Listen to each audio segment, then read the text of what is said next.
Здравейте, хора! Измислих песен. Оценете ми я долу в коментарите от 1 до 100.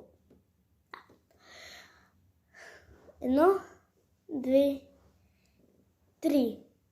Става време за игра и излизам аз навънка. Мама ми мрънка за домашните и аз си казвам: шимпанзини, бананини. Тя казва: ще ни идват роднини. Си казвам: таралер, тарла. Тя казва: ако не си направиш домашните, ще те накажа. Аз си казах: бомбрито, бомбрито.